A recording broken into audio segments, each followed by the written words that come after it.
전도 집회 1년에 4번 합시다 하고 이렇게 이제 정했고, 벌써 2번이 지나갔고, 이제 3번째입니다. 세 번째 또 4번째는, 세 번째는 우리 이제 전도사님이, 오정철 전도사님이 한번 집회를 진행하시기로 하셨고, 제가 전도 집회할 때보다 더 기도가 되는 것 같아요. 더 많이 긴장되고, 더 많이 기도되고, 혹간에 그러더라고요. 초보자여서 그러냐 누가 이렇게 묻는 분이 계시는데 그런 것하고는 전혀 다른 개념인 것 같아요. 제가 집사람 운전을 이렇게 이제 옆에서 해주고 가면 제가 떨릴 것 같아요, 안 떨릴 것 같아요? 초보자가 운전을 하고 제가 옆에 앉아갔을 때 제가 어떻게 앉아갈 것 같아요? 굉장히 불안하겠죠. 불안하고 또 막 잔뜩 날이 서서 긴장하면서 옆에 있을 것 같죠. 또 실제로 그렇고. 근데 그런 기분이어서 긴장되고 또 기도가 된다. 그렇게 드린 말씀이 아니라는 그런 오해를 좀 푸셨으면 좋겠어요. 그래서 처음 하시기 때문에 또 이번이 처음이기 때문에 그렇게 이제 긴장하고 기도한다 그런 부분들이 아니라 또 제가 전도 집회를 했고 그 속에서 제가 은혜를 받지만은 이번에는 또 우리 다른 강사가 전도 집회를 하면서 여러 모양들로 이렇게 집회를 할 때 또 제게 주실 은혜들이 또 있을 것 같아요. 또 확신될 수 있는 또 다른 부분들이 있을 것 같아서 기도가 되고 또 하나님께서 강사의 마음과 생각과 이 모든 것들을 주관하셔서 정말 지혜롭게 또 각인들이 잘 알아들을 수 있는 그런 집회가 됐으면 좋겠고, 늘 집회마다 생각하는 부분들이 먼저는 우리 성도님들이 회복이 돼야 된다는 사실. 우리들 각인들이 회복이 안 되면요, 전도가 안 되는 겁니다. 그건 제가 단언했잖아요. 전도가 안 됩니다라고 단언을 했어요. 왜? 우리가 통로이기 때문에 그렇거든요. 그래서 우리가 충만하게 채워지고 우리가 자신에 넘치고 우리가 정말 만족하면 그때는 차고 넘쳐서 복음들을 전하게 되는 거죠. 그래서 전도 집회는 먼저 우리가 다 참석을 해야 하는 그런 자리들이고, 나를 위한 집회, 그리고 내가 충만하게 채워지고 첫사랑을 회복하는 그런 집회가 돼야 하겠다라는 생각을 한번 해봅니다. 전도 집회가 12일 남았더라고요. 계산을 해보니까 전도 집회 12일 남았습니다. 그래서 마음의 준비들도 하시고 또 각인들에게도 전도도 많이 하시는 것 같아요. 그래서 이번 집회 때 참석할 수 있도록 또 이렇게 수고하고 애쓰시고 또 다음을 위해서 또 준비하는 그런 마음들도 있으셔야 될 것 같아요. 저도 교회 안에만 이렇게 있다 보니까 다른 사람들을 만날 수 있는 기회가 거의 없습니다. 근데 이제 최근에 여러 가지 것들을 배우면서 실습을 하면서 또 다른 사람들하고 이렇게 만남들을 갖고 있는데, 복음을 전하려고 하니까요, 참 많은 생각들이 들고 그냥 만나지질 않더라고요. 우리 성도님들이 어떻게 세상을 살아가는가를 제가 또 알겠더라고요. 우리 성도님들도 그러잖아요. 누구를 만날 때 정심을 한번 사더라도 또 뭐 하나를 사다가 주더라도 그냥 주는 법이 없잖아요. 저도 주일날 이렇게 교회에서 지난번에 우리 자매님이 결혼식 떡이라고 이렇게 이제 기정떡을 갖고 왔잖아요. 제게 이렇게 할당된 분량들이 좀 있고 남은 것들이 있어서 딱 보관을 해놨다가 지난번 화요일 날 이제 어디를 갔냐 하면 새로운 분들을 세상 사람 만나는 그곳에 가서 드렸어요. 뭔 마음으로 드렸겠습니까? 여러분들의 마음들도 그럴 것 같아요. 그럴 때 우리들 마음이 어떠냐 하면 많은 기도를 하게 되죠. 많은 기도를 하게 됩니다. 그러면서 드리게 되고, 그 다음에 당장은 뭘 이야기를 못하냐 하면 교회 얘기를 하질 않죠. 못하게 되고 또 할 수도 있고, 그리고 이미 뭐 우리가 교회 다닌다는 걸 다 알고 있는데, 목사인 것도 알고 또 사모인 것도 알고 이제 다 아는데, 그래서 그런 부분들을 통해서 복음을 전하려고 하는 그런 모습들이 우리 성도님들이 얼마나 세상에서 그런 일들을 하면서 힘들고, 또 한편으로는 얼마나 간절한 기도가 되고, 또 한편으로는 얼마나 또 벅찰까, 얼마나 또 기대가 될까, 이런 생각들도 한번 해봅니다. 그래서 이런 부분들이 우리가 살아가는 원동력이 되고 힘들이 되지 않는가 하는 생각을 한번 해봅니다. 오늘은 이 사도행전을 통해서 새로운 만남 그리고 새로운 관계라는 내용들로 한번 교제를 나눠보려고 합니다. 이 말씀은 예전에도 한번 교제를 나눴습니다. 그래서 전도 집회가 지금 한 10일 이렇게 남았기 때문에 우리가 그동안에 수요일날 공부했던 그 내용대로 순서를 가지 않고 오늘은 우리가 전도 집회를 두고 우리가 전도 또 우리가 어떻게 복음을 전해야 하는가, 누구에게 복음을 전해야 하는가, 대상이 어디인가 이런 부분들을 잘 알고 있지만은 다시 한 번 더 확인해 볼 수 있는 그런 시간들을 한번 가져보려고 합니다. 먼저 사도행전 16장을 한번 보겠습니다. 사도행전 16장. 성경도 찾으시고 혹시 빨리 못 찾으시면 또 앞에 있는 화면을 보셔도 됩니다. 16장 31절로 34절인데 타이핑을 치다 보니까 14절이라고 잘못 적었네요. 31절 보시면 가로되 주 예수를 믿으라 그리하면 너와 내 집이 구원을 얻으리라 하고 주의 말씀을 그 사람과 그 집에 있는 모든 사람에게 전하더라. 밤 그 시에 간수가 저희를 데려다가 그 맞은 자리를 씻기고 자기와 그 권속이 다 세례를 받은 후 저희를 데리고 자기 집에 올라가서 음식을 차려주고 저와 온 집이 하나님을 믿었으므로 크게 기뻐하니라. 오늘 여기 내용들을 보면 어떤 새로운 만남이 있습니다. 그 만남들을 통해서 또 다른 어떤 만남이 이루어지게 되고 그 만남과 함께 관계가 이루어지고 어떤 교제들이 이루어지는 것들을 볼 수 있습니다. 우리가 전도 집회를 하는 이유가 어디에 있느냐 하면 여기에 있습니다. 주 예수를 믿으라 하는 이 선포를 하기 위한 것이고 그 선포 이후에 우리가 어떤 일들을 해야 하는가에 대한 내용들을 사도행전은 잘 이야기를 하고 있습니다. 만남이 참 중요하죠. 어떤 만남은 내가 결정할 수도 있고 어떤 만남은 내가 결정할 수 없는 만남들이 있습니다. 이런 만남은 내가 결정할 수 없습니다. 그렇죠. 이 만남은 내가 결정해 본 적이 없어요. 우리 주원이 아직 실제로 얼굴 한 번도 못 봤는데 부모는 어떻게 했습니까? 우리 태욱이 형제하고 지인 자매는 봤겠죠. 출산하는 장면 또 뭐 여러 가지 것들을 다 봤을 겁니다. 보니까 요즘 이런 그림들을 이렇게 인터넷에 띄워놓고 제목을 뭐라고 적어놨냐 하면 첫 만남 해놨더라고요. 얼마나 그 두근거리고 얼마나 그 감동 되겠습니까? 첫 만남이죠. 그래서 나는 주원이 아빠 얘기예요. 나는 아빠가 되고 지인 자매는 뭐가 되는 거죠? 나는 엄마가 되는 거죠. 그렇죠. 이거는 그 선택할 수 없는 거예요. 아이가 선택할 수 없는 겁니다. 그리고 부모도 내가 태어날 그 아이의 첫 만남을 딸로, 아들로 결정할 수 없죠. 결정할 수 없는 겁니다. 그 만남은 정해져 있는 겁니다. 그래서 이 만남, 자녀가 되어지는 이 만남은 참 신비로운 것이죠. 그래서 관계라고 하는 것은 만남을 통해서 시작이 되는 겁니다.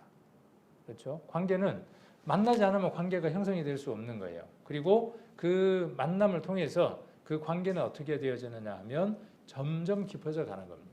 그래서 부모와 자식과의 그 첫 만남, 그 이후에 계속되는 그 만남들을 통해서 관계가 이루어지게 되고 깊은 관계 속으로 들어가는 거죠. 특별해지는 것이죠. 여러분들에게 이런 특별한 만남이 있죠. 그래서 누군가가 그런 노래를 불렀죠. 우리 만남은 우연이 아니야. 그 유행가들도 보면 더러 그 복음적인 것들을 담고 있는 유행가들이 더러 있습니다. 그리고 실제로 그분들이 구원을 받은 사람들이지만 그런 감격들을 다 이렇게 표현할 수 없어서 유행가처럼 만들어서 불리우는 것들이 많이 있습니다. 예를 들면 뭐 가시나무 새도 그렇고 우리 만남은 우연이 아니다는 내용도 거기에 이성적인 만남에서 하나님을 만나는 그 만남으로 바꾸면 딱 들어맞는 가사들이기도 합니다. 하나님과 우리의 만남은 어떻습니까? 그 첫 만남 여러분들 기억하십니까? 하나님하고의 그 첫 만남이 우리 성도님들이 이렇게 기억이 나시나요? 네. 우리가 전도 집회를 하는 이유에 대한 이야기를 하려고 이야기를 하는 겁니다. 우리가 그런 첫 만남을 하나님하고의 그 만남을 가질 수 있도록 누군가가 우리에게 기도하고 수고하고 애쓰는 그 과정들을 통해서 우리가 첫 만남이 이루어졌습니다. 지난 주일날 주제를 제가 한번 물어보고 본문도 물어봤었는데 오늘과 연관이 있죠. 그리고 또 그날 이런 말씀들을 들으면서 저는 또 이런 부분들에 대한 연결들이 또 이루어졌었어요. 하나님은 아버지가 되고 우리는 그 하나님의 자녀가 된 거죠. 그리고 양자라고 우리가 본문에서 배웠습니다. 그래서 우리의 신분이 어떤 신분인가에 대한 것들을 들었습니다. 기분이 어떻든가요? 그날 기분이 어땠습니까? 저는 막 이렇게 벅차더라고요. 기분이 막 차고 넘치고, 우리가 그런 말씀들을 들을 때마다 부족함이 없는 것으로 내 마음 가운데 가득 이렇게 채워져 오죠. 우리는 원래 하나님의 자녀가 될 만한 어떤 조건도 갖고 있지 못했죠. 하나님 우리를 어떻게 하셨습니까? 우리를 양자로 삼으신 거죠. 그래서 그 안에는 어떤 것이 들었냐 하면 생물학적인, 유전학적인 어떤 관계를 이야기하는 게 아니죠. 하나님이 아버지가 있고 어머니가 있어서, 하나님 어머니, 하나님 아버지가 있어서 그렇게 해서 자녀를 낳았다. 이상하게 이렇게 보는 교리를 가진 교회도 있기도 하죠. 그래서 하나님 어머니도 있고 하나님 아버지도 있어요. 그거는 무식한 거예요. 이렇게 이야기해도 돼요. 그건 뭐냐면 무식이 정말 너무나 무식한 거예요. 성경에 관하여. 하나님은 영이시고 영은 성별이 없습니다. 근데 거기에다 성별을 넣는 그 무식함은 어디에서 나온 용기인지 모르겠어요. 그 하나님이 우리를 양자를 삼으셨다고 하는 그런 내용들은 전혀 우리가 생각하는 그런 개념과 다르다는 것이죠. 법적인 용어라고 하는 것도 우리가 한번 생각을 해볼 필요가 있어요. 법적으로 하나님이 어떻게 하신 것이냐 하면 하나님의 자녀로 양육해서 하나님의 호적에다 올렸다. 그런 의미들이 또 그 속에 함께 포함되어 있습니다. 그러니까 법적인 거니까요. 법적인 효력은 어떻습니까? 생물학적인 것, 유전학적인 것보다 더 큰 미력을 갖고 있는 겁니다. 우리 세상에서도 어때요? 내가 아들을 낳을 수 없으면, 자녀를 낳을 수 없으면 입양을 하거나 해서 법적으로 내 자녀를 삼죠. 그러면 모든 소유를 어떻게 됩니까? 나의 모든 소유를 누구에게 물려줄 수 있느냐 하면 그 자녀에게 물려주는 겁니다. 법적으로 그런 효력이 발생하는 겁니다. 그래서 하나님의 자녀가 되었다, 하나님의 아들이 되었다라고 하는 의미는 그런 효력을 이야기하는 겁니다. 법적인 효력이 발생을 하는데 어디에서 발생하는 겁니까? 언제, 어디에서 어떻게 발생하는 겁니까? 지금 발생해요, 안 해요? 이미 발생한 거예요. 언제 발생한 겁니까? 구원받은 그날 발생한 거예요. 구원받은 그날 발생해서 언제 그게 집행이 되는 겁니까? 우리가 생이 끝나는 날. 정확하게는 영원한 삶을 살고 있는 우리가 그 세계 안으로 들어가는 확정되는 그날, 그 모든 것들이 우리의 것이 되어지는 거죠. 지금도 우리는 무엇을 소유하고 살아가는 사람들이죠? 우리가 죽으면 하나님 나라를 가는 겁니까? 죽는 날? 혹간에 이렇게 많은 그 시차에서 오해를 가질 수도 있어요. 죽는 그날 우리에게 영생이 이루어집니까? 구원받은 그날 영생이 이루어진 겁니까? 영원한 생명이 언제 이루어지는 것이냐 하면 구원받은 그날 우리에게 영원한 생명이 주어지는 겁니다. 그러면 죽으면 어떻게 돼요? 죽으면 죽는 겁니까? 영원한 생명 안에 있는 겁니까? 죽어도 영원한 생명 안에 있는 것이고 지금 살아있어도 어때요? 영원한 생명 안에 있는 겁니다. 이 사실이 믿어지고 마음 가운데 확정된 자들이 자기의 삶을 누구를 위해서 드린 겁니까? 예수 그리스도를 위해서 드렸어요. 그래서 어디도요? 끓는 기름솥 안에 집어넣어도 거절했어요, 안 했어요? 거절하지 않았어요. 왜요? 그 속에 들어가서 튀겨지면, 기름솥에 들어가서 튀겨지면 죽는다고 생각했습니까? 그 믿음이 영원한 것이 이어진다고 생각을 했습니까? 영원한 것이 이어진다고 생각했기 때문에 그 믿음이 확정되어져 있기 때문에 두려움이 없었다는 것이죠. 어떻게 할 수 없었다는 것이에요.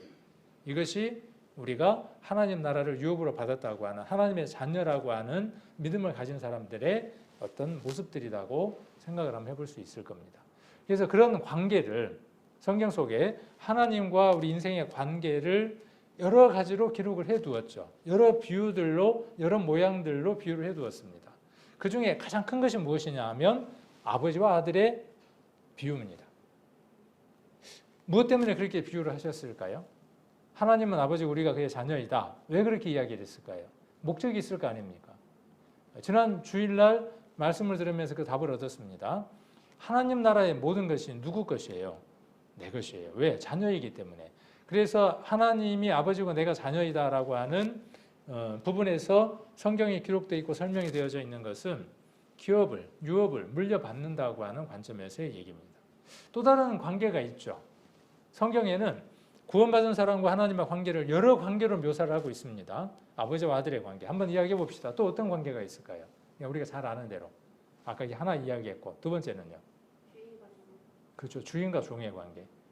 이 주인과 종의 관계는 왜 주인과 종의 관계를 하나님이, 예수님이 기록하시고 말씀하셨을까요?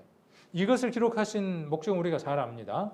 그렇죠? 그러니까 이럴 때 어때요? 자부심이 느껴지잖아요. 어깨가 쫙 뒤로 제껴지잖아요. 걸음걸이가 어때요? 윤석열 대통령보다 더 거만하게 걷잖아요. 어깨가 쫙 벌어지면서 이렇게 걷는 거잖아요.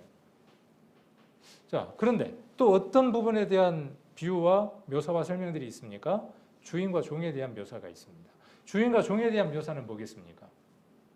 왜 그 설명을 했을까요? 하신 이유가 일에 관한 것이죠. 일꾼. 순복하고 순종함으로 말미암아 해야 할 일이 있다는 것입니다. 자, 이것도 복음이고 이것도 기쁜 소식이에요. 아버지와 아들의 관계도 기쁜 소식이고 주인과 종의 관계도 어때요? 기쁜 소식이에요. 왜? 무슨 일을 할 수 있는 자니까. 하나님 나라의 귀한 일을 할 수 있는 특별한 존재로서의 종이에요. 노예로서 문신이 박혀져 있고 쇠사슬이 발에 끌려 있어서 그렇게 질질 끌려다니면서 주인의 말에 복종해야 되는, 먹을 것도 못 얻어먹는 그런 종이 아니라는 것이죠. 하나님으로부터 부름을 받아서 아주 특별한 일을 할 수 있는 종. 그래서 복음을 전했던 믿음의 선진들은 자기를 무엇으로 지칭했습니까? 그리스도 안에서 종된 누구라고 이야기를 한 걸 볼 수 있죠. 자유하지만 하나님의 아들이지만 하나님의 부르심을 받아서 하나님의 일을 하는 존재로서는 어떤 존재로? 종으로서. 종은 자유가 있습니까? 없습니까? 종은 오로지 무엇만 남겨져 있냐 하면 복종만, 명령을 따라야 하는 관계입니다. 자, 그 다음 또 어떤 관계가 있습니까? 그 다음에 어떤 관계가 있습니까? 자, 주인과 종, 그 다음 또 하나. 그죠? 신부와 신랑의 관계. 신랑과 신부의 관계죠. 그래서 신랑과 신부는 1대1이죠. 1대1입니다. 신랑이 둘이고 신부가 하나이고 이럴 수 없고 신랑이 하나이고 신부가 100이 될 수 없습니다. 그래서 신랑, 예수님, 신부, 교회입니다. 그래서 에베소서라든가 여러 성경들을 보면 예수 그리스도가 머리가 되고 구원받은 각 지체들이 몸을 이루는 교회. 그래서 그 교회가 신부인 겁니다. 내가 신부인 것이 맞지만 성경 전체에서의 맥락은 교회가 신부입니다. 내가 그 교회의 이런 일대에 신부로서의 아름다움이 함께 공유가 되어지는 겁니다. 성도가 교회 안에 있지 않으면, 하나님의 몸된 교회 안에 있지 않으면 아름답지 않는 것입니다. 지체가 따로 떨어져 있으면서 내 아름답지 그렇게 말하는 것은 아름답지 않는 것처럼. 그래서 신랑과 신부의 관계는 어떤 관계냐 하면 사랑의 관계입니다. 그리고 동등의 관계죠. 동등의 관계입니다. 아버지와 아들의 관계도 동등하지 않는 관계고 주인과 종의 관계도 동등하지 않는 관계지만 신랑과 신부의 관계는 어떤 관계냐 하면 동등한 관계입니다. 그래서 서로 사랑을 나눌 수 있는 영원한 관계로서의 설명이 신랑과 신부의 관계를 이야기해 주는 겁니다. 전도는 이 일을 하는 겁니다. 그래서 바울이 자기 자신을 어떻게 소개했습니까? 나는 누구다라고 소개했습니까? 바울은 자기를 누구라고 소개했냐 하면 중매쟁이다 이렇게 소개를 했어요. 그러니까 우리는 누구냐 하면 중매쟁이인 거예요. 누구에게 누구를 소개하는? 예수님에게 우리를 구원받지 못한 사람들을 연결 주어서 서로 관계를 맺을 수 있도록, 첫 만남을 가질 수 있도록. 요즘은 이런 일들이 별로 없죠. 대부분 자기들끼리 이렇게 눈이 맞고 자기들끼리 만나서 연애라는 것을 하니까, 옛날에는 이제 중매를 하지만 중매할 때 보면 이렇게 얼굴도 모르고 성도 모르고 하는 사람들이 첫 만남을 갖잖아요. 그 만남 이후에 서로들 알게 되고 결혼이라고 하는 그 관계까지 이어지게 됩니다. 우리는 그런 만남을 통해서 특별한 하나님하고의 특별한 만남을 가졌습니다. 그리고 관계를 가졌습니다. 그리고 그 관계는 지금도 지속되고 있습니다.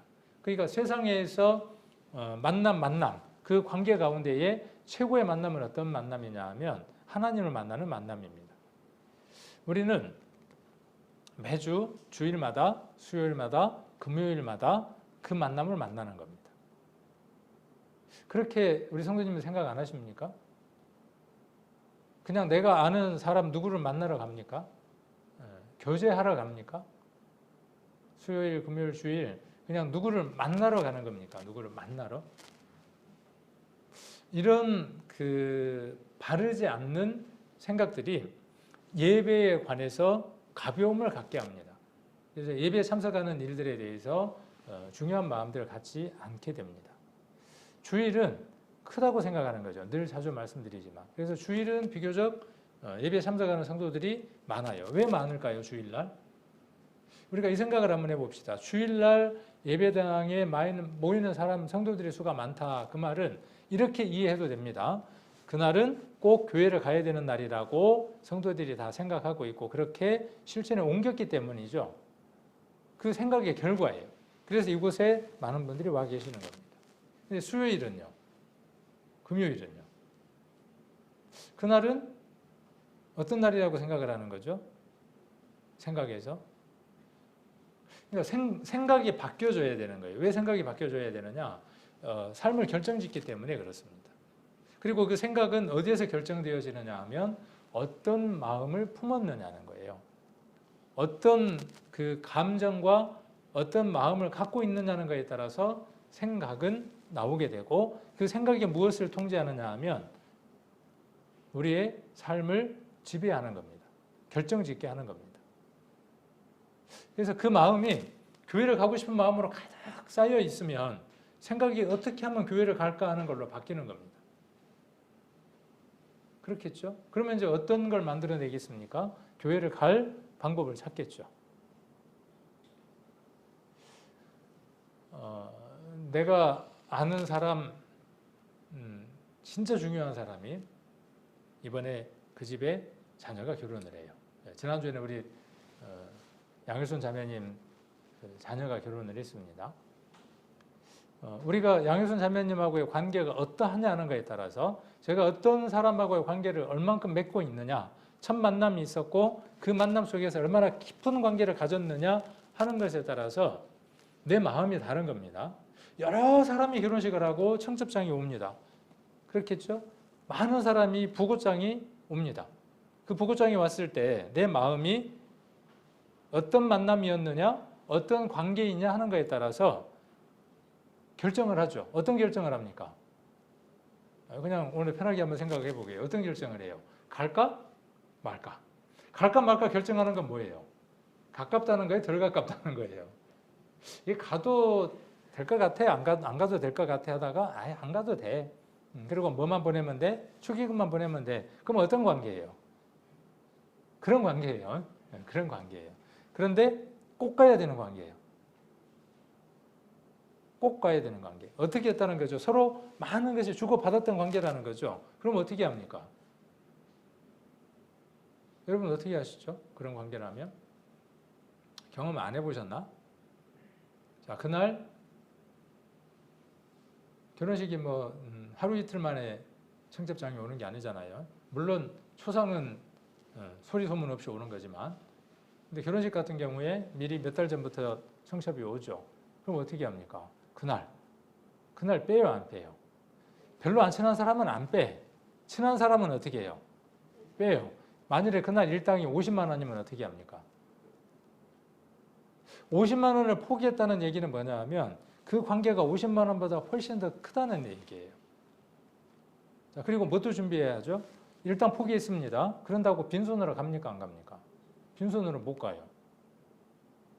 먼 거리예요. 예를 들어서 안산까지예요. 아니면 서울이에요. 멀어도 어떻게 합니까? 갑니다. 더 갑니다.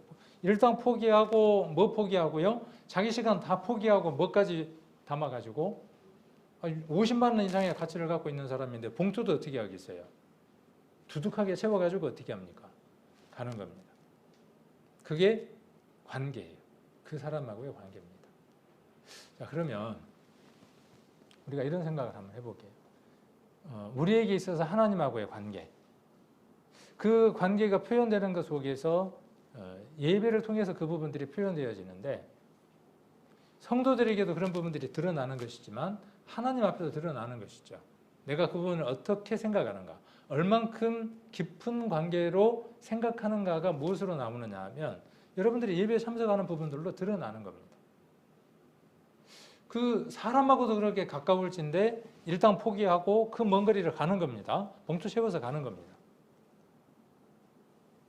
이곳은 정해진 때, 정해진 장소입니다. 아까 기도 가운데도 그렇게 기도를 드렸지만 이 시간은 구별된 시간입니다.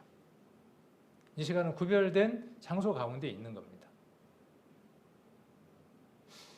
그 얘기는 뭐냐 하면 하나님과 함께 하는 시간이라는 거예요. 하나님이 함께 하시는 곳이라는 거예요. 물론 우리가 개별적으로 있을 때도 마찬가지지만 이것은 하나님이 정해주신 거예요. 교회 안에.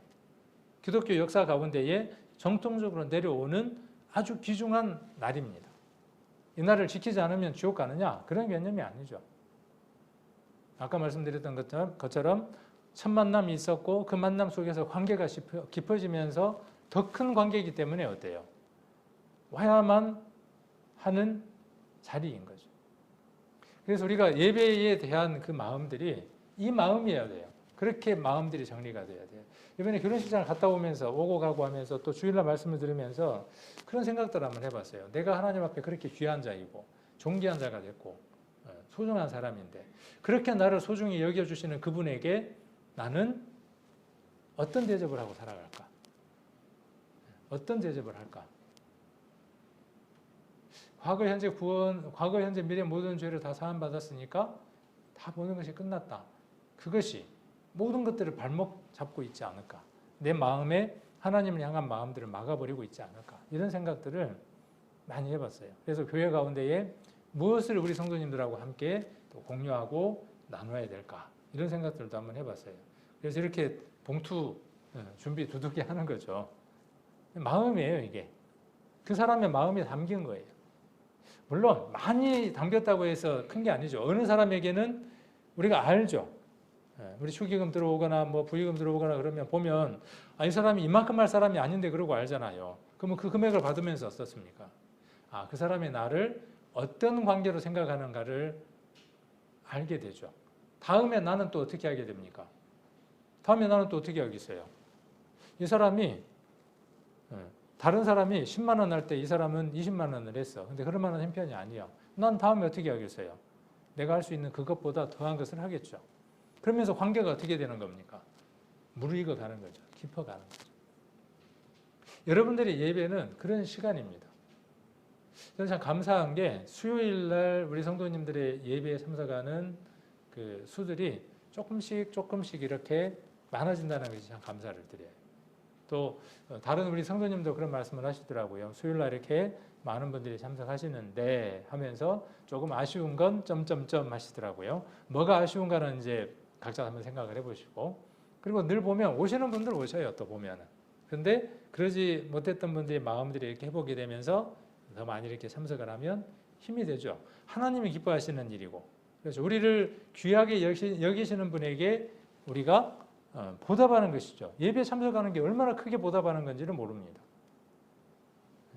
그래서 앞으로 이 시간 함께 예배를 드리는 이곳에 오신 분들 또 영상으로 보시는 분들 공히 어떤 마음을 가지셔야 되냐 하면 영상을 참석하시는 분들은 이곳에 오기를 하나님 앞에서 기도해야 되고 또 오늘 이렇게 오셨던 분들은 하나님께서 내게 시간과 모든 것들을 허락해 주셔서 혹 그렇지 않다고 할지라도 내가 하늘이 두 쪽이 나는 일이 있더라도 그 관계 아까 이야기했던 것처럼 하나님하고 그 관계를 내가 꼭 지킬 수 있도록 그렇게 주십시오 하고 기도하는 것들이 필요할 것 같아요. 이게 신앙의 기본입니다. 이게 기본이 안 되면요 성장할 수 없어요. 그냥 가고 싶은 날 가고 또 가기 싫으면 안 가고 비가 와서 안 가고 바람 불어서 안 가고 태풍 불어서 안 가고 날씨가 더워서 안 가고 그러면 오는 날은 별로 안 되는 거예요. 그런데 나는 반드시 어떤 일이 있어도 예배에 참석하겠다. 그리고 아까 서두에 말씀드렸던 것처럼 적고 메모하고 이것을 묵상하면요. 반드시 성장합니다. 성장한 사람은 또 하나님 앞에 귀한 일들을 할 수 있는 분들이 되어집니다. 자, 사도행전 16장 31절로 아까 34절의 말씀을 보면 여기 보면 조금 색깔을 달리 칠을 해보면 조금 재미있는 부분들을 한번 볼 수 있어요. 자, 가로대 그랬어요. 누가 말을 했을까요? 가로대는 누구냐 하면 저희들이에요. 저희. 앞에 우리가 말씀을 읽어보면 이 가로대하고 말하는 사람들은 누구냐 하면 바울과 실라라고 하는 걸 알 수 있습니다. 16장을 읽어보면. 그럼 누구에게 이 얘기를 하는 거냐 하면 간수에게 이야기를 하는 걸 볼 수 있습니다. 그래서 어떤 얘기를 하느냐 하면 주 예수를 믿으라 그렇게 이야기를 합니다. 이게 전도하는 거죠. 전도하는 거예요. 복음을 전하는 거예요. 그럼 어떻게 복음을 전하는가에 대한 순서, 과정들, 어떠한 반응들이 일어나는가에 대한 내용들을 짧지만 잘 기록이 되어 있습니다. 그래서 주 예수를 믿으라 그러면서 그리하면 너와 내 집이 구원을 얻으리라 하고 그 말은 뭐예요? 하고 그 말은 뭐죠? 그 뒤에 또 다른 일을 했다는 거예요? 안 했다는 거예요? 또 다른 일을 했다는 거예요. 하고 그 말은 뭐냐면 그 말을 하고 나서 거기에 합당한 어떤 행위를 했다는 뜻이에요. 그래서 어떤 행위를 했느냐? 여기 빨간색으로 표시를 했습니다. 뭘 했습니까? 주의 말씀을 했어요. 우리가 전도집회를 합니다. 전도집회 때 뭘 하려고 하는 겁니까? 전도집회 때 뭘 하려고 하는 거예요? 주의 말씀을 전하려고 하는 거죠. 자, 그러면 우리가 전도를 할 때 뭐라고 이야기를 해야 되겠습니까? 자, 예수님 믿으셔야 돼요. 그렇게 이야기를 해야 되겠죠? 그리고 또 뭐라고 이야기해야 되겠어요? 그래야 당신도 구원받고 당신의 온 가정이 구원받아야 그게 정말 참된 행복입니다. 이렇게 이야기하는 게 서두죠? 거기서 끝나면 31절에서 끝나는 거예요. 자, 어떤 기회를 가져야 하겠죠? 여기 나와 있는 것처럼 주의 말씀을 전할 수 있어야 돼요. 자, 그래서 그 사람과 그 집에 있는 모든 사람에게 전했어요. 실상 우리가 노아 방주를 한번 보면요. 복음 전하는 것은 자기 가정이 우선인 것을 알 수 있습니다. 그러니까 방주에 자기 온 가족만 온전하게 채우면 전도는 100% 되는 겁니다. 내 아내, 그렇죠? 내 아내, 내 남편, 그다음에 내 자녀들. 거기가 방주 안에 타면 노아와 노아의 아내와 그의 아들 셈, 함, 야벳, 그렇죠? 셈, 함, 야벳 맞죠? 그다음에 그의 아내들 8명이 한 식구였어요. 노아와 그의 가족이었어요. 그들이 방주 안에 들어갔어요. 하나님 말씀을 듣고 그 안에 들어갔어요. 그렇게 한 가정이 온전하면 그 복음이 점점 전해지는 겁니다. 사도행전을 보면 사도행전은 어떻게 복음이 전해지는 과정들을 적고 있느냐 하면 1장 18절인가요? 처음은 어디입니까? 유대. 그렇죠? 처음은 어디냐면 처음은 예루살렘이죠. 예루살렘의 복음이 전파되고 그다음 어디입니까? 유대고 그다음 어디입니까? 사마리아고 그다음 어디입니까? 온 땅끝까지. 그러면 우리도 복음을 전하는 그 순서가 어떻게 되어져야 되느냐 하면 먼저는 어디예요?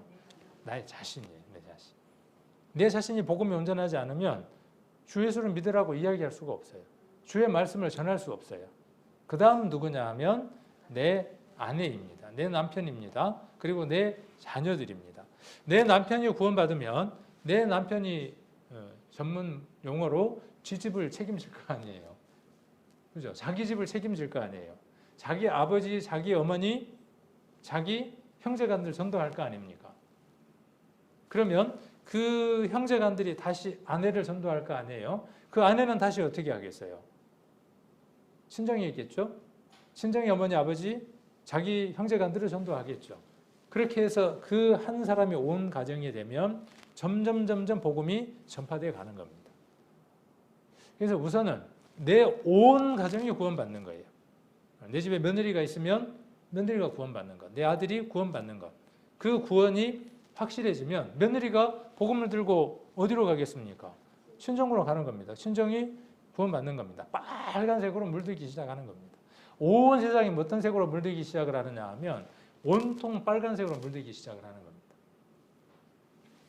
자, 그리고 밤에 그랬습니다. 밤에 그 시에 간수가 저희를 데려다가, 자, 이제 이 주 예수를 믿으라라고 이야기를 하고 간수가 그 얘기를 듣고 난 다음에 주의 말씀을 들었어요. 그리고 누가? 간수가 그랬죠. 그 사람이니까 누구예요? 그 사람은 간수입니다. 그 다음에 그 집에 몇 명의 식구들이 있었다는 말은 없지만 그 식구들이 그 말이죠. 모든 사람에게 전해서 들었습니다. 간수가 어떻게 됐습니까? 구원을 받았습니다. 어떻게 구원을 받았을까요? 성령으로. 어떤 과정을 통해서? 우리하고 같은 과정을 통해서. 2000년 전에 기록된 사도행전의 그 순서와 역사, 동일하게 우리 안에 이루어지는 거죠. 또 다른 사람에게 우리가 만남을 만들어줍니다. 우리가 전도는 뭐냐 하면 만남의 자리를 주선하는 거예요. 첫 만남을 주선해 주는 겁니다. 누구하고의 첫 만남을? 교회 아니에요. 목사 아니에요. 누구를 만날 수 있도록? 예수님을 만날 수 있도록. 예수님을 만나서 무엇을 들을 수 있도록? 예수님의 말씀을 들을 수 있도록. 그 만남을 주선하는 겁니다. 교제를 하고 안 하고는요. 아니, 둘이 연애를 하고 결혼을 하고 안 하고는 이제 누구 탓이에요? 두 사람의 탓이에요. 그런데 될 때까지 해야 되는 거죠. 이제 둘이 중매를 했으면 될 때까지 하여튼 애를 써야 되는 거죠. 둘의 탓이긴 하지만. 그래서 간수가 어떻게 됐냐면 구원을 받았어요. 구원받고 나니까 그 반응을 한번 보는 겁니다. 색깔을 좀 달리한 거예요. 노란색으로 된 건 복음을 전하는 사람들의 말들을 쭉 이야기해 놓은 것이고, 색깔을 바꾼 건 그들의 반응들을 적어 놓은 겁니다. 자, 간수가 어떻게 했습니까? 데려다가 그랬어요. 어디로 데려갔을 것 같아요? 모텔로? 여관으로? 텐트를 하나 치고 텐트 안으로? 아니죠. 어디로요? 자기 집으로 데려가는 겁니다. 데려다가, 여기 뒤에 나오죠. 데려고 자기 집에 올라가서라고 되어 있고, 데려다가 가장 먼저 한 일이 뭡니까? 그가 맞은 자리를 어떻게 했습니까? 씻겼습니다. 바울과 실라가 창고에 세일 때 얻어맞았죠. 온통 터졌겠죠. 지난번에 우리가 그 권위에 관한 얘기를 했습니다. 권위는 어떻게 세워지느냐 하면 말씀이 선포될 때 권위가 세워집니다. 우리가 예전에 상담을 하거나 말씀을 들을 때 그날도 그런 말씀을 드렸지만 이 사람이 못생겼어요. 옷도 깨지지하게 입었어요. 말주변도 없어요. 그런데 쭉 듣다 보니까 어때요? 아니, 성경을 또박또박 읽고 그 성경이 내 마음에 들어오면서 그 말씀이 내 안에서 힘이 생기기 시작하면서 그렇게 못생겼던 사람이 어떻게 보여요? 와, 막 광채가 나기 시작하는 거예요. 그랬던 경험들이 우리에게 있죠. 말씀의 권위가 세워지니까 어때요? 그 사람의 외모, 그 사람의 학력, 모든 것들이 어때요? 이렇게 빛나는 것들을 우리가 볼 수 있었죠. 그것이 바른 권위의 모습입니다. 그리고 그분이 무엇인가 도움이 필요하면 어떤 마음이 생겨요? 내가 물질이든 뭐든 도우려고 하는 마음이 생기죠. 그죠? 관계가 이제 형성이 되기 시작을 하는 거예요. 첫 만남이 있고 관계들이 형성이 시작이 됩니다. 그래서 데려다가 그 맞은 자리를 씻기고 그랬어요. 자, 자기와 그 권속이 어떻게 합니까? 다 뭘 받습니까? 세례를 받습니다. 여기 세례라고 하는 것은 초대 교회의 구성원이 됐다고 하는 표이기도 합니다. 그러나 그 이상의 어떤 의미를 갖고 있는 것을 우리는 잘 알고 있습니다. 로마서 6장에 기록되어 있는 것처럼 그리스도와 함께 죽고 함께 부활했다고 하는 그 예식인 겁니다. 내가 그리스도와 함께 죽었다고 하는 것을 공적으로 모든 사람에게 선언하고, 그때의 선언은 무엇이에요? 나 이제 마귀 따라서 안 살아. 이전에 내가 어떠한 삶을 살았는지 당신들이 잘 알잖아요. 나는 죽은 겁니다. 당신들이 나를 그렇게 보면 안 됩니다. 함께 선언되어 있는 겁니다. 옛날에 김종건이로 보면 안 됩니다. 옛날에 아무개로 보면 안 됩니다. 당신 동생 누구로 보면 안 됩니다라고 선언하는 겁니다. 그리고 침례대 위로 올라오는 것은 내가 새 사람이 됐습니다. 이제 그리스도 안에서 형제로, 그리스도 안에서 새 생명을 얻은 자로 봐야 합니다라고 하는 것이 함축되어 있는 게 로마서 6장에 나와 있는 세례라고 하는 것입니다. 그런 맥락에서 아담이 선악과를 먹은 것은 어떤 의미들을 갖느냐 하면 내가 선악과를 먹은 것과 같다라고 하는 얘기입니다. 이스라엘 사람들은 자기들이 이렇게 불행한 삶을 살아가는 것은, 이렇게 지금 다른 나라의 지배를 받고 있는 것은 우리 조상이 하나님 말씀을 불순종했기 때문이다 라고 이야기를 해왔어요. 그래서 에스겔서를 보시면 하나님 뭐라고 말씀을 하시느냐 하면 이렇게 말씀하시는 거예요. 아버지가 포도를 실컷 잡쌌는데 네 이빨이 쉬어? 그 속담을 두 번 다시 쓰지 못하게 하겠다. 그렇게 말씀하시는 겁니다. 자기 죄로 각각 죽는 겁니다. 아버지는 아버지가 지은 죄로, 자녀는 자기가 지은 죄로 죽는 겁니다. 아담은 아담이 먹었던 그 선악과에 대한 죄, 그리고 우리는 아담 안에서 하나님을 떠난 그 죄 때문에 심판을 받는 것입니다. 자, 그것이 그리스도 안에서 죽었다고 하는 것이 부활의 메시지에 대한 핵심이기도 합니다. 자, 그래서 그 세례를 얘기를 하는 겁니다. 다 세례를 받은 후 저희는 누구죠? 저희는 누구예요? 여기 주의 말씀을 전해준 사람이죠.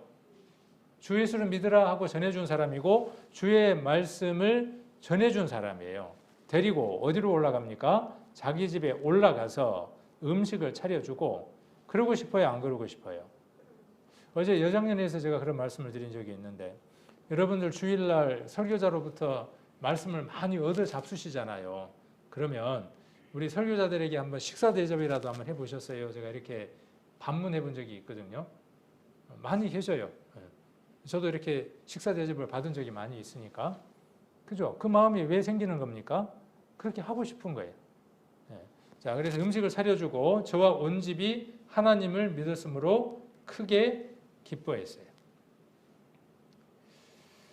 자, 여기 이사야서 58장 7절 한번 보시면, 또 줄인 자에게 내 식물을 나눠주고 유리하는 빈면을 내 집으로 들이며 벗은 자를 보면 입히며 또 내 골육을 피하여 스스로 숨지 않는 것이 아니겠느냐라고 이사야서에서 참된 금식에 대해서 이야기를 했습니다. 금식한다고 이렇게 표를 내고 하고, 또 금식이 자랑거리는 그들에게 참된 금식은 이런 것이다 라고 쭉 말씀하시면서, 참된 금식은 골육을 피하여 스스로 숨지 않는 것이다 이렇게 말씀하고 계십니다. 골육은 무엇을 말하느냐 하면 부모, 자식, 형제, 자매, 숙질 등에 가까운 혈족을 통틀어서 이르는 말입니다. 우리가 입을 다무는 것은요, 주 예수를 믿으라라고 선포하지 않는 것, 주의 말씀을 전하지 않는 것, 이것은 무엇과 같으냐 하면 골육을 피하여 스스로 숨는 것과 같은 것입니다. 자, 바울은 이렇게 이야기를 했습니다. 로마서 9장 한번 보겠습니다. 한번 찾아서 같이 한번 보겠습니다. 로마서 9장 3절, 로마서 9장 3절입니다. 자, 1절부터 한번 보시면, 로마서 9장 1절, 내가 그리스도 안에서 참말을 하고 거짓말을 아니하노라. 내게 큰 근심이 있는 것과 마음에 그치지 않는 고통이 있는 것을 내 양심이 성령 안에서 나로 더불어 증거하노니. 그렇죠. 구원받고 나면 진짜 참된 근심이 하나 있는 거죠. 가족들이 구원받지 않았을 때 근심이 생기는 것. 바울은 자기 동족들이 구원받지 못하는 것을 보면서 근심이 있다.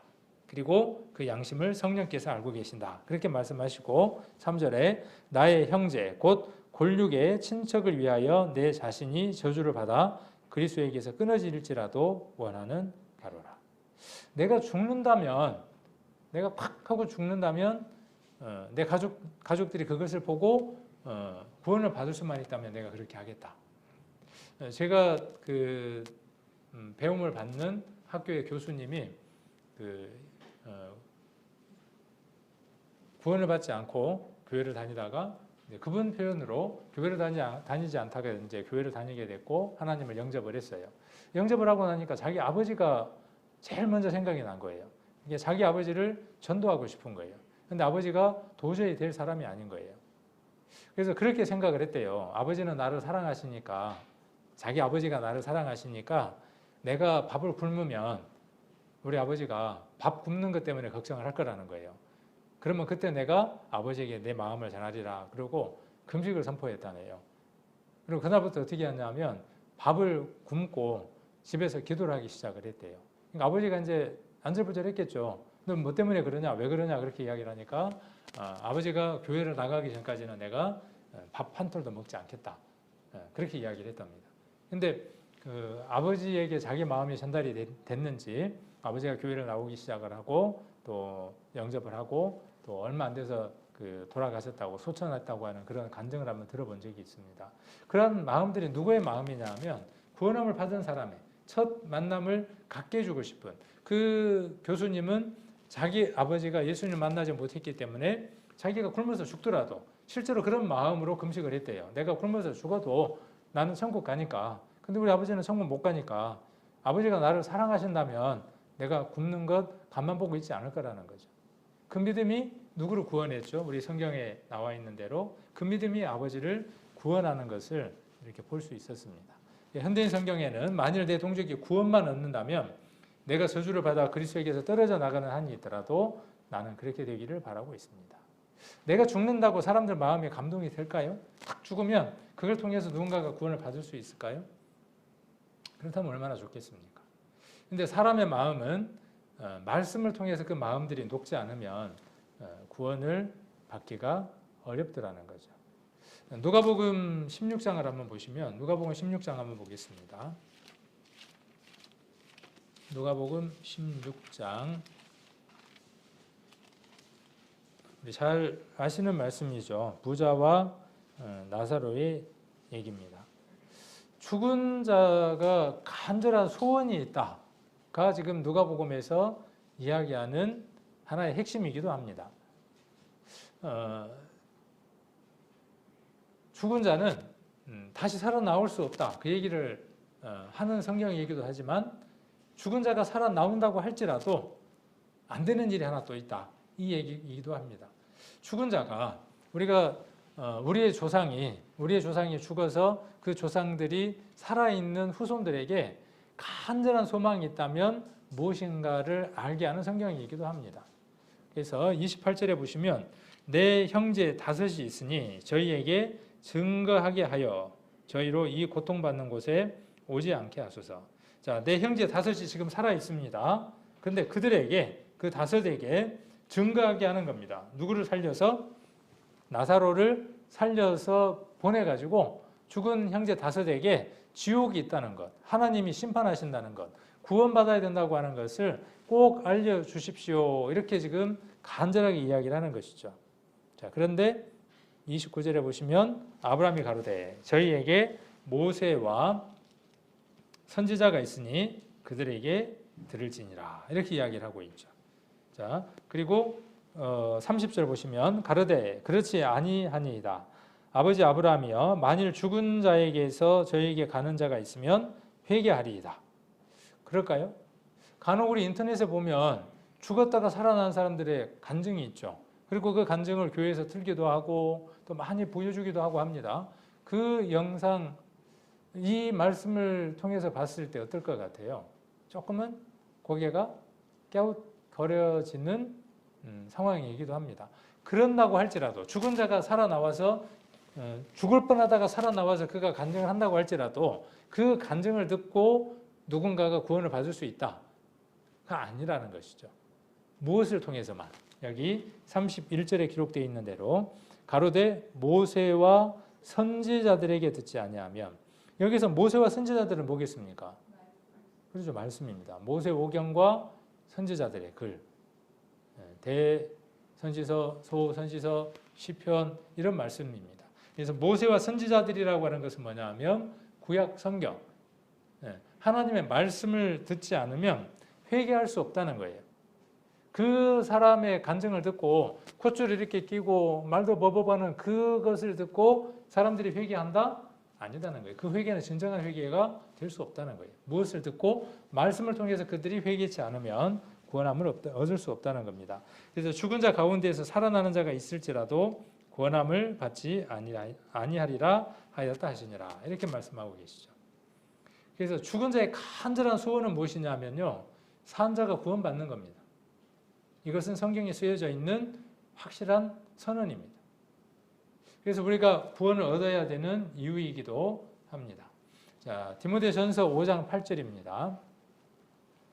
디모데전서 5장 8절을 보시면 여기서 한번 찾아보겠습니다. 디모데전서 5장 8절. 자, 누구든지 자기 친족, 특히 자기 가족을 돌아보지 아니하면 믿음을 배반한 자요 불신자보다 더 악한 자니라. 자, 자기 친족을 돌아보지 않으면 자기의 가족을 돌아보지 아니하면 믿음을 배반한 자요 불신자보다 더 악하다. 아주 강하게 말씀하고 계시는 거죠. 물론 이 말씀은 그 금전적인 것, 생활에 관한 것이기도 합니다. 그러나 그 이상의 어떤 의미들을 담고 있습니다. 과부가 있거나 힘든 그 어려운 삶들을 살아가고 있는 가족들이 있을 때 교회에게 짐을 지우지 말고 그 얘기를 하는 것이기도 합니다. 그러나 이것은 또한 구원에 관한 얘기이기도 합니다. 그래서 자기 가족, 특히 자기 가족을 돌아보지 아니하면 그래서요 믿음을 배반한 자요 불신자보다 더 악한 자라고 이야기를 합니다. 그래서 우리가 복음을 전하지 않고 가족들에게 그때 내가 부지런히 전했는데 내가 알아들을 만큼 이야기를 했는데 이제 철이 들었는데 내가 지금 더 이상 통제할 수 없는 거리 밖으로 벗어나 있는데 입을 다문다는 것은 무엇과 같으냐 하면 가족을 돌아보지 않는 것과 같은 것이다. 이렇게 이야기를 합니다. 자, 고린도전서 7장 16절입니다. 아내된 자여 그래서요. 아내된 자여. 고린도전서 7장을 한번 찾아보겠습니다. 고린도전서 7장 14절 한번 보겠습니다.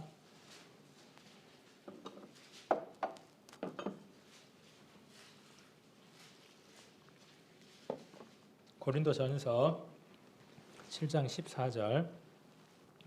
믿지 아니하는 남편이 아내로 인하여 거룩하게 되고 믿지 아니하는 아내가 남편으로 인하여 거룩하게 되나니. 자, 우리가 남편이 구원을 먼저 받고 아내가 구원을 못 받았다든지 또 아내가 먼저 구원받고 남편이 구원 못 받았다든지 이제 그런 예들이 있겠죠. 그럴 때에 서로 살기를 원하면 이혼하지 마라. 이제 그런 얘기를 하면서 이혼에 관한 얘기를 하면서 지금 이 말씀을 이어가고 있는 겁니다. 그래서 믿지 아니하는 남편이 있습니다. 그러면 믿는 아내로 인하여 거룩하게 될 수 있다는 것이죠. 또 믿지 아니하는 아내가 남편으로 인하여 거룩하게 되나니 그렇지 아니하면 너희 자녀도 깨끗이 못하니라. 그러나 이제 거룩하니라. 자, 둘이 서로 포기하지 않으면 구원함을 얻을 수 있다는 거죠. 그러니까 남편을 구원해야 하고 아내를 구원해야 되는 책임이 누구에게 있는 거죠? 서로 간에 있는 겁니다.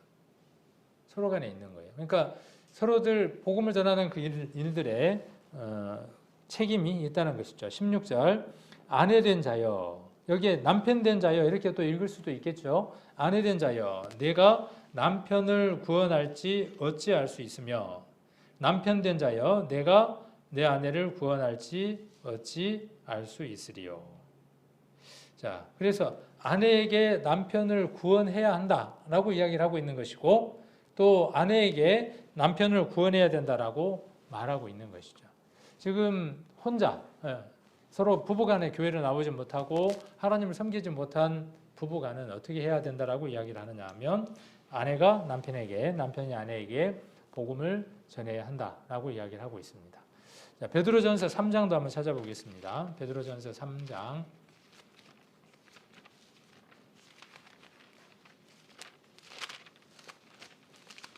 베드로전서 3장 1절입니다. 1절, 2절을 같이 한번 읽겠습니다. 베드로전서 3장 1절, 2절 같이 한번 읽겠습니다. 아내된 자들아 이와 같이 자기 남편에게 순복하라. 이는 혹 도를 순종치 않는 자라도 말로 말미암지 않고 그 아내의 행위로 말미암아 구원을 얻게 하려 함이니 너희의 두려워하며 정결한 행위를 봄이라. 자, 이 말이 좀 어려워요. 뭔가 좀 이해할 듯 말 듯 그래요. 이게 뭔 얘기냐면 아내에게 남편에게 순복해야 된다 그러고 그다음에 두려워하고 정결한 행위가 있으면 그것을 통해서 남편이 구원받을 것이다. 그런 의미로 이해가 되어지기는 하는데 정확하게 뭔가 잡히는 게 없어요. 그래서 현대인의 성경을 한번 읽어보려고 합니다. 아내된 여러분은 남편에게 순종하십시오. 그러면 주님의 말씀을 믿지 않는 남편이라도 말없이 실천하는 여러분의 행동을 보고 하나님을 믿게 될 것입니다. 자, 말 없이 실천하는 여러분의 행동을 보고 하나님을 믿게 될 것입니다. 남편들은 여러분이 하나님을 섬기면서 깨끗한 생활을 하는 것을 지켜보고 있습니다. 자녀들도 어떨까요? 주 예수를 믿으라 그러면서 주의 말씀을 전할 때 자녀들도 부모를 보고 뭐라 그러겠어요? 제가 지켜봤는데 말하고 행동하고 다른데요. 남편하고 아내 사이도 서로 뭐라 그러겠어요? 복음을 전하려고 할 때 교회 가야 돼, 구원받아야 돼, 예수를 믿어야 돼, 천국 가야 돼 그럴 때요. 내가 지켜보고 있어 그러는 거예요. 자, 이 말씀을 보면 조금 더 명확하게 좀 알 수 있습니다. 의역이 돼 있어서 아내들이요. 여러분도 마찬가지로 남편에게 순종하십시오. 이 얘기는 서로 바꿔서도 이야기해 볼 수 있습니다. 아내, 남편. 자, 그러면 지금은 아무리 주님의 말씀을 들려주어도 고지 들으려 하지 않던 남편들도, 그렇죠? 처음에는 어때요? 남편들. 들으려고 하겠습니까? 들으려고 안 한다는 거예요. 그런데 여러분의 늘 경건하고 순결한 행동에 감동을 받아서 장차는 주께로 돌아오게 될 것입니다. 여러분이 하나님을 공경하는 생활이야말로 100마디 말보다 더 호소력이 있는 것입니다. 자, 무엇에 순종하는 거죠? 말씀에 순종하는 겁니다. 다른 얘기로 말씀의 권위에 순복하는 삶을 살아가면 누가 감동한다는 것이죠? 남편이, 자녀들이 감동한다는 것이죠. 그래서 말씀에 순종하는 것은요, 말씀에 순종하는 것은 나의 권위를 세우는 겁니다. 주일날 말씀하고 연관이 있습니다. 권위는 세워져야 합니다. 세워지지 않는 권위라고 하는 그 자체만으로 내가 시키는 대로 해야지 권위주의라고 이야기를 했습니다. 그런데 권위가 세워져야 일을 할 수 있고 힘이 있고 능력이 있다고 말씀을 드렸습니다.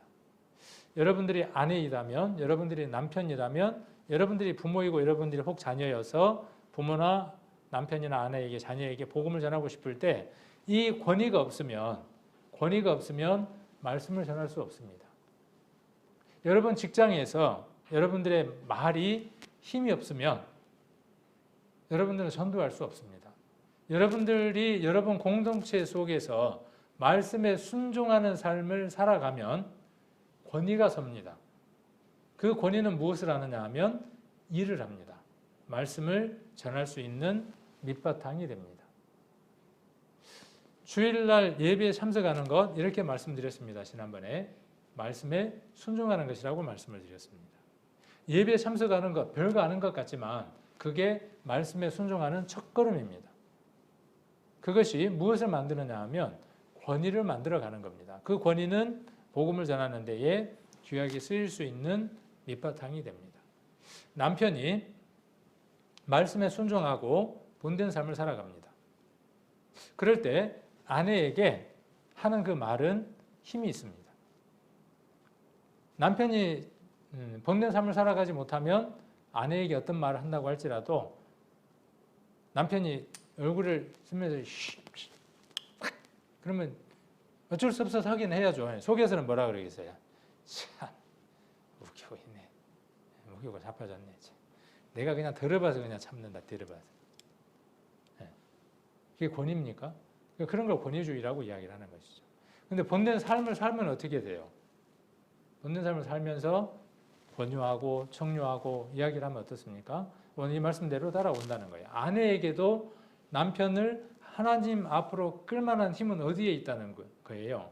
연약한 아내일지라도 힘없어 보이는 부드러운 아내일지라도 그가 말씀 안에서 순종하는 삶들을 살아갈 때에 하나님 앞에 순종하는 그 삶들을 살아갈 때 저게 바람이 나갖고 예수만 좋아한다고 그렇게 말한다고 할지라도 그 변함없는 모습을 보면서 저런 아내라면 남편에게도 순종하는 삶을 살아가겠다라고 그 마음이 바뀌어진다는 것이죠. 그런 예들이 많았던 것들은 우리 교회 안에서 많은 간증들을 통해서 우리가 확인한 바들이기도 합니다. 잠언 24장을 한번 같이 찾아보겠습니다. 잠언 24장. 잠언 24장. 24장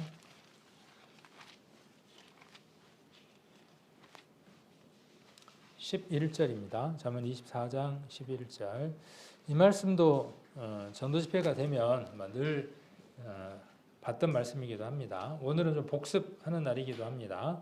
11절. 너는 사망으로 끌려가는 자를 건져주며 살육을 당하게 된 자를 구원하지 아니지 말라. 내가 말하기를 나는 그것을 알지 못하였노라 할지라도 마음을 저울질 하시는 이가 어찌 통찰하지 못하시겠으며 내 영혼을 지키시는 이가 어찌 알지 못하시겠느냐. 그가 각 사람의 행위대로 보응하시리라. 어떻게 믿었냐, 어떻게 생각했냐, 어떻게 하려고 계획했냐를 가지고 하나님이 상 주시고 벌 주시는 게 아니라 그 마음의 동기대로, 숨은 동기대로 어떻게 그가 행했느냐에 따라서 보응하시겠다는 것이죠. 그래서 사망으로 끌려가는 자가 누굽니까?